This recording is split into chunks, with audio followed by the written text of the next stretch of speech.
एक ऐसा आइलैंड जहां पर सभी लोग अचानक से सो गए और फिर कभी ये लोग उठे ही नहीं। फिर चाहे कोई बस में ट्रैवल कर रहा हो या फिर नहा रहा हो या फिर मार्केट में हो या फिर जॉब में हो, यहाँ पर सभी लोग सो रहे हैं और साइंटिस्ट इसका पता लगाने की कोशिश कर रहे हैं। तो आखिर इन लोगों के साथ ऐसा क्या हुआ कि ये लोग हमेशा के लिए गहरी नींद में सो गए। कहानी की शुरुआत में हमें सैमुअल नाम का एक रिपोर्टर दिखाई देता है जो कि इन सभी सोए हुए लोगों की फोटो खींच रहा होता है। इस आइलैंड पर एक चीज नॉर्मल थी कि जो लोग सो रहे हैं सिर्फ वही सो रहे हैं, बाकी बाहर से आने वाला कोई भी नहीं सोता है। फिर चाहे ये सैमुअल हो या फिर साइंटिस्ट। ये साइंटिस्ट लोग इस आइलैंड पर सो रहे सभी के हाथों में एक टैग लगा देते हैं जिससे कि हर एक आदमी की पहचान हो सके। इस आइलैंड पर बाहर से किसी का भी आना एकदम से मना है। सैमुअल इन साइंटिस्ट से यहाँ पर छुप कर रह रहा है। सैमुअल सबसे पहले एक बस में चढ़ जाता है, वहाँ पर सोने वाले सभी लोगों की फोटो लेने लगता है। सैमुअल को यह सब नज़ारा देखकर उसे हॉरर फिल्म की याद आ रही थी। अब सैमुअल की नज़र बस में सोती हुई एक महिला के हाथ पर जाती है जिसमें एक फिश रखी हुई थी। अब सैमुअल उस फिश वाली थैली को उठा लेता है और उन फिश से बातें करने लगता है क्योंकि ये फिश ही सिर्फ यहाँ पर जिंदा थी, बाकी सारी चीज़ें तो मरी हुई लग रही थी। अब सैमुअल काफ़ी रिसर्च करने के बाद एक घर में पहुंच जाता है जहां पर एक लेडी सोती हुई दिखाई देती है। इस लेडी का नाम स्टेला था। यह भी बाकी लोगों की तरह गहरी नींद में सो रही थी। अब सैमुअल स्टेला के पास बैठकर कुछ सोचता है।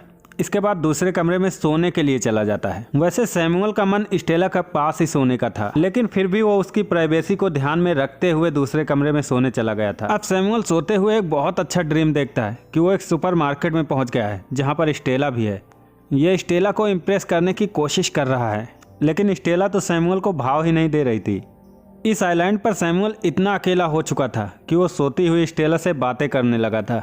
अब सैमुअल बाहर निकल जाता है ताकि वो और भी मज़ेदार फोटो क्लिक कर सके, लेकिन बाहर निकलकर सैमुअल एक चीज़ ऑब्जर्व करता है कि यहाँ पर रहने वाले सभी जानवरों पर इस पैंडेमिक का कोई भी असर नहीं हुआ है। अब सैमुअल एक चर्च में पहुंच जाता है जहाँ पर काफ़ी सारे लोग प्रेयर करते हुए ही सो गए थे। अब सैमुअल यहाँ की कुछ पिक क्लिक करता है, उसके बाद आंखें बंद करके प्रे करने बैठ जाता है। अब सैमुअल फिर से स्टेला के सपने में चला जाता है। ये दोनों एक दूसरे के सामने बैठे हुए हैं और एक दूसरे को अपना अपना इंट्रोडक्शन दे रहे हैं। स्टेला सैमुअल से पूछती है, तुम इस आइलैंड पर क्यों आए हो?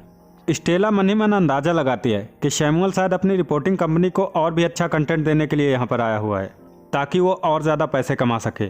लेकिन सैमुअल स्टेला को बताता है, यहाँ आने का मेरा मकसद पैसे कमाना नहीं बल्कि कुछ और है। अब सैमुअल सपने से उठ जाता है और स्टेला के घर आ जाता है। स्टेला के घर पहुंचकर सैमुअल उसकी हर एक चीज़ बड़े ध्यान से देखता है। तब उसे स्टेला की लिखी हुई एक डायरी मिलती है जिसमें स्टेला ने सब कुछ लिखा था कि उसे क्या पसंद है, क्या नहीं पसंद है, क्या कर रही है और भविष्य में वो क्या करने वाली है। अब सैमुअल जब भी सोता है वो स्टेला के सपने देखने लगता है और सपने में स्टेला से बातें करने लगता है। सपने में सैमुअल स्टेला से पूछता है, तुम्हें इतने दिन तक यहाँ सोने के बाद कैसा लग रहा है? तो स्टेला उसे बताती है, ये एक डार्कनेस वाली फीलिंग है, यहाँ सोने के बाद तुम्हें अजीब अजीब सा लगेगा और बिल्कुल अलग तरह की फीलिंग आएगी। धीरे धीरे इसी तरीके से कई दिन बीत जाते हैं।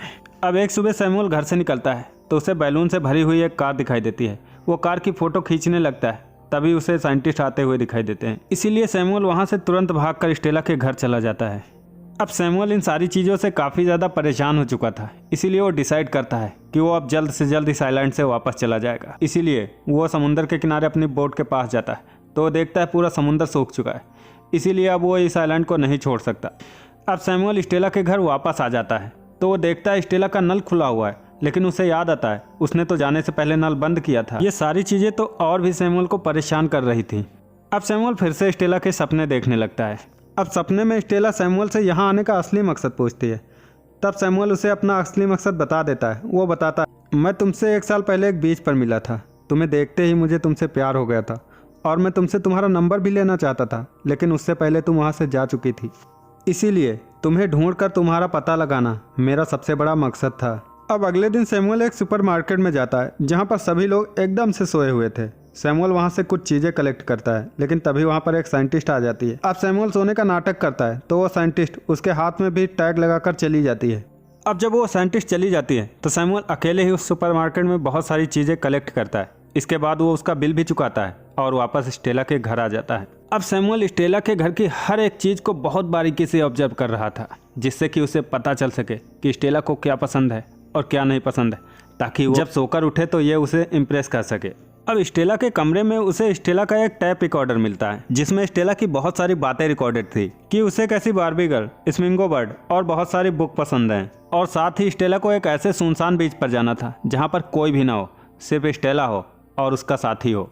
अब सैमुअल फिर से अपनी इमेजिनेशन में खो जाता है जहाँ पर स्टेला सैमुअल से कह रही थी कि वो लोग किसी बीच पर चल रहे हैं जहाँ पर ये दोनों एक साथ में काफ़ी अच्छा क्वालिटी टाइम स्पेंड करते हैं। सैमुअल को कई बार स्टेला के घर में छुपना पड़ता था क्योंकि साइंटिस्ट की टीम वहाँ पर आया करती थी। वो देखना चाहते थे कि क्या कोई होश में आया है या फिर सोकर उठा है। अब सैमुअल स्टेला से इतना ज़्यादा प्यार करने लगा था कि वो हर वक्त स्टेला के बारे में ही सोचता रहता था। एक दिन सैमुअल के इमेजिनेशन में स्टेला कहती है कि वो उससे प्यार नहीं करती, इसीलिए सैमुअल अब फिर से डिसाइड करता है कि वो अब इस आइलैंड पर कतई नहीं रुकेगा। लेकिन जब वो आधे रास्ते पहुंचता है तो उसे याद आता है कि वो यह आइलैंड कभी छोड़ ही नहीं सकता क्योंकि समुद्र का पानी ही सूख चुका है। अब सैमुअल को लगने लगा था कि वो अपने इमोशंस पर कंट्रोल ही नहीं कर सकता क्योंकि ये सपने में ही स्टेला के साथ रिलेशनशिप में आ चुका था। लेकिन सपने में ही स्टेला उसे बताती है कि उसका एक बॉयफ्रेंड था जो कि दूसरे शहर में रहता है और वो उसी से शादी करेगी। इसके बाद स्टेला अंधेरे में एकदम से गायब हो जाती है। सैमुअल को कुछ भी समझ नहीं आ रहा था कि उसके साथ क्या हो रहा है। सैमुअल की मेंटल कंडीशन धीरे धीरे बिगड़ने लगी थी। सैमुअल हॉरर टाइप के कुछ सपने भी देखने लगा था। ये सपने एकदम से रैंडम और एक्यूरेट थे। सैमुअल इन सारी चीज़ों से बहुत परेशान होकर यहाँ से किसी तरह निकलना चाहता था।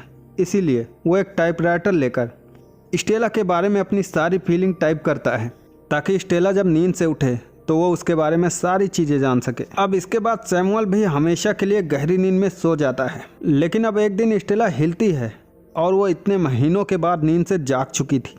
अब स्टेला अपने बेड से चलती है तो वो चल नहीं पा रही थी। फिर वो किसी तरह अपने नल तक पहुंचती है और पानी पीती है और अब वो थोड़ा बेटर फील करने के बाद वॉशरूम जाती है जिससे उसे पता चलता है कि इस रूम में उसके अलावा और कोई भी रहता है। तब वो बाहर जाती है तो सोफे पर सैमुअल को सोता हुआ पाती है। स्टेला सैमुअल को उठाती है लेकिन बहुत कोशिश करने के बाद भी सैमुअल नहीं उठता, ना ही कोई जवाब देता है। अब स्टेला अपने रूम में जब देखती है तो उसे उसके रूम में वो सारी चीज़ें मिलती हैं जो कि उसे पसंद थी, जैसे बार्बी गर्ल्स की टॉयज और बड़ी सी फ्लेमिंगो पक्षी। स्टेला को एक लेटर भी मिलता है जो कि सोने से पहले सैमुअल ने लिखा था। अब स्टेला उन सारी चीज़ों को ध्यान से पढ़ती है जिसमें कि सैमुअल की सारी फीलिंग उसके बारे में लिखी हुई थी। इन सारी चीज़ों को पढ़ने के बाद स्टेला को एहसास होता है कि सैमुअल कहीं ना कहीं उससे प्यार करता था और जब स्टेला सो रही थी तो वो उसका ख्याल रख रहा था। अब से स्टेला जब भी सोती उसे सैमुअल के सपने आते। सैमुअल स्टेला से सपने में बताता है कि वो उसका सोलमेट है और वो हमेशा हमेशा के लिए उसका ख्याल रखेगा। स्टेला इस सपने को बार बार देख रही थी। इसके बाद स्टेला भी सैमुअल की तरह उसका ख्याल रखना शुरू कर देती है। अब इसी तरीके से कई दिन बीत जाते हैं। लेकिन एक दिन स्टेला जब सैमुअल के पास जाती है तो वो देखती है सैमुअल वहाँ पर है ही नहीं। इसके बाद स्टेला और सैमुअल एक दूसरे को पहली बार जागते हुए रियलिटी में देखते हैं। लेकिन ये दोनों एक दूसरे से मिलने के बाद ज़्यादा कुछ रिएक्ट नहीं करते क्योंकि इन दोनों ने सपने में एक दूसरे से इतनी बातें कर ली थी कि इन दोनों को लग रहा था जैसे ये दोनों एक दूसरे को बरसों से जानते हैं। और अब रियलिटी में ये दोनों एक दूसरे से दोस्ती करना चाहते थे और रिलेशनशिप में आना चाहते थे। और इसी के साथ हमारी ये कहानी ख़त्म हो जाती है। अगर आपको ये कहानी अच्छी लगी है तो चैनल को सब्सक्राइब करके वीडियो को लाइक ज़रूर करें।